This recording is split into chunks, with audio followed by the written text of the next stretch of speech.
Sorry again, guys. Good morning. Sorry because I do not want, I'm inside the house because it's raining outside. Um, Thank you for everything, guys. Okay, my new subscribers and my old ones who has helped me with this channel. Okay, I am slowly going up. It's slow, but I'm okay with that. All right, and as of today, we're gonna have a kind of topic that's a little bit touchy. Okay, I don't intend to offend anybody. All right, if it applies to you, but I will tell you, this is something that I can share also Filipino point of view. All right.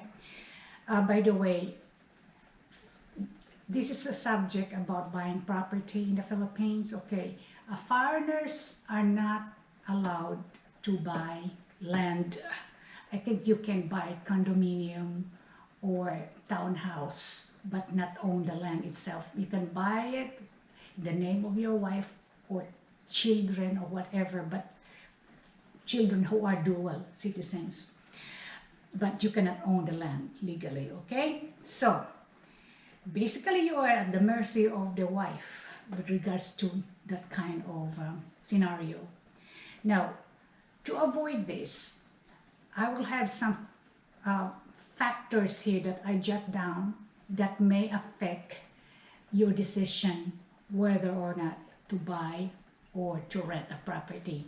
Number one really is the stability of the marriage, okay? How long have you known your wife? How long have you been married to your wife, okay? How much do you love your wife, okay? And how much does she love you? And you know that. The way you talk to each other and you eat every day together and you know her pretty much. If you're comfortable with her, then you can buy a land on her name. By the way, I am married for 20 years and we have a very stable, I would say, very stable marriage. We have invested in the Philippines and we bought a property as well as built a house there. In fact, he was the one who decided that himself, okay? And before I met him, I already have a stable income and I had my own house and he has his own too. And then we got married and have a kid.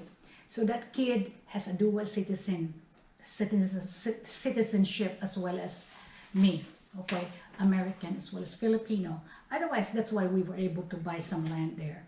Now, in my case, the stability is number one. So if you think your marriage is stable, then you can buy a land in the name of your wife, okay?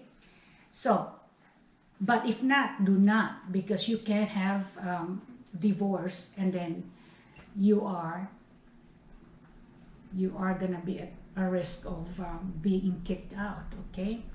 But if you have stable marriage, and you know your wife, even in cases of divorce, she's morally obligated to share that with you and will not kick you out. I think if you got children, she's not going to kick you out at all, okay? She is morally obligated to that. Now, number two, what is your age gap? Because if there is a big age gap, then you are really taking the risk of being used by the wife or being used by your partner to just buy a place there and then separate later and she will get all the properties, okay? It's not true to all, but if there's a big gap of age, you know, I do not know the purpose of the marriage, then the woman can patronize you basically because of your money, okay? Number 3 is the girl, the finances of the girl, okay? If it's 100%, she's 100% dependent in you, then sometimes having none or no money would basically prompt her to marry you. So the marriage is not based on love except personal gain. So you are the only one who can answer those. And are you able to take the chance also, or accept the way Philippines is economically, as well as being with a family that can be 100% financially dependent in you? If the answer is yes, if you are flexible and accepting to that, then you can buy property there, okay? On your wife's name or your partner's name. So my suggestion for you, number 1, know the stability of your marriage, and go there and stay there for about 6 months and live, and maybe rent a property first and see if you really like the place, okay? So if you like the place, you go for it, and you probably will be more flexible if you like the place and like the people that you're around with. And otherwise, you're the only one who can really answer all those questions. Now, when you close, by the way, check with your lawyer if you can put addendum in the contract. I did not do that with my husband, but morally, really, if I will divorce my husband, I will not take it all, honestly. Plus, my daughter is dual citizen, so in case I would die, he would be left there. Then my daughter would take over the properties, and he's not gonna be left without.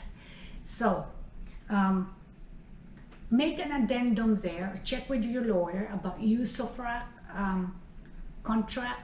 That is an addendum that you will have a hold against the property in case of divorce, or in case she's gonna sell it in cases of divorce, okay?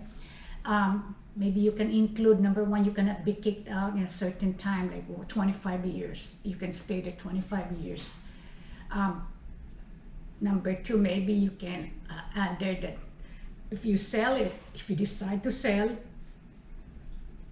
if she decides to sell, she cannot just sell it without giving you how many percent, maybe 40 or 50% of the total sale.